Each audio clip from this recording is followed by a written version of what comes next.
Assalamualaikum and good morning. We are from Group 11. We'll present about the synthetic volume expander and liver disease. So what is synthetic volume expander? It is to provide volume for circulatory system and may be used for fluid replacements. So the function is to replace fluid loss, maintain homeostasis and avoid organ failure. There are two common types, which is crystalloid and colloid. So the common indication for synthetic volume expander is trauma, burn and surgery. To be specific, for crystalloids there are three common crystalloid solution used, which is normal saline, Ringer's lactate and dextrose. While for colloid, the synthetic is hydroxyethyl starch HES, dextran 60 or 70 and gelatin. So the indication for the normal saline is replacement of blood volume and others extracellular fluid loss. For example, a patient who are unable to intake fluid orally, dehydration and hypovolemia. For Ringer's lactate, indication for hypovolemia, hypotension and blood loss due to trauma, surgery or burn. For dextrose, indication for maintenance fluid but usable for patient with higher sodium concentration and also for patient who has risk of hypoglycemia and hypernatremia. In colloids, the synthetic HES is used for replacement of blood volume, dextran 60 or 70 also for replacement of blood volume and prophylaxis of postoperative venous thrombosis, and gelatin also for replacement of blood volume. Next is the effects and outcomes of synthetic volume expander. The first one is the effect of crystalloid. The effect of crystalloid is hemorrhagic and septic shock, as well the shrinking of erythrocyte and swollen vascular epithelium could facilitate tissue oxygenation. Furthermore, hypertonic saline solution decrease the intracranial pressure. Next is dextran. The effect of dextran will induce leukocyte adherence, an effect that may be useful in the setting of ischemia-reperfusion injury. Furthermore, signs of acute fetal distress due to uterine hypertonia have been described when dextran have been used during delivery. Last but not least is the gelatin effect. Recent study performed shows that gelatin induce significant changes in the thromboelastogram that compromise coagulation. Lab tests used to select and monitor the blood volume expander. Laboratory monitoring. Recommended lab tests include hemoglobin, platelet count, prothrombin time, partial thromboplastin time, fibrinogen, potassium, and ionized calcium. Arterial blood gases for acid-base tests and central venous oxygen. Included also the predict monitoring hematocrit and hemoglobin. The limitation of the conventional laboratory testing, the time lag between collection of samples and obtaining the report is a serious limitation in their utility during rapid ongoing blood loss.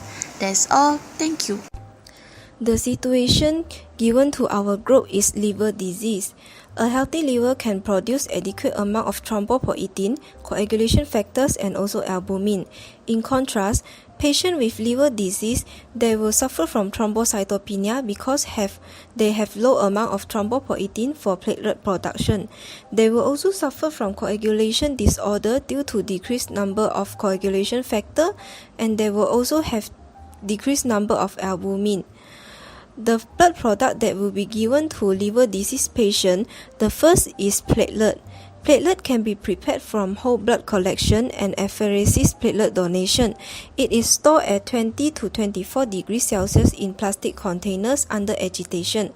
The shelf life of platelet is only 5 days. Platelet can be used to treat thrombocytopenia caused by liver disease. The second blood product that will be given to patient with liver disease is fresh frozen plasma. Fresh frozen plasma can be obtained from whole blood donation. Then, the blood is centrifuged and the supernatant liquid is collected. The liquid is frozen within 8 hours of collection to maintain the activity of factor 5 and factor 7. Fresh frozen plasma is used to treat deficiency of multiple coagulation factors caused by liver disease. Patients who receive fresh frozen plasma must be observed for circulatory overload, and the main side effects of fresh frozen plasma is fever, chills, and also adult respiratory distress syndrome. The third blood product given to patients with liver disease is prothrombin complex concentrate (PCC). It contains factor 5, 7, 9, and 10.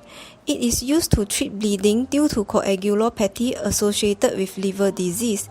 The modern formulation of PCC do not contain activated clotting factor and have a low risk of causing thrombotic complication. The last blood product that can be given to patients with liver disease is albumin. Albumin is an essential component in maintaining fluid balance in the body. It is used in management of liver disease and also to treat hypovolemia and hypoalbuminemia. Albumin is available as isotonic 4.5% and 5% or concentrated 20% solution. The effects and outcome for albumin. It widely used in patients with cirrhosis.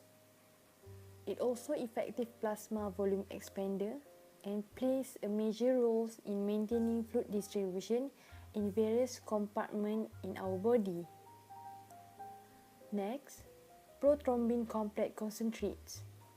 It used in controlling life-threatening hemorrhage in chronic liver disease, in the invasive surgery, and it can cause rebleeding in the patient. The effects and outcomes for liver disease. Platelet concentrates. It increases the low counts of platelet in very small degree, which fails to assure normalizations of homeostasis. It also can cause hypersplenism and rarely result in significant increase in platelet count. Next is fresh frozen plasma. It prevents bleeding during liver biopsy or other invasive procedure when patients with liver disease present a prolonged prothrombin and a partial thromboplastin time.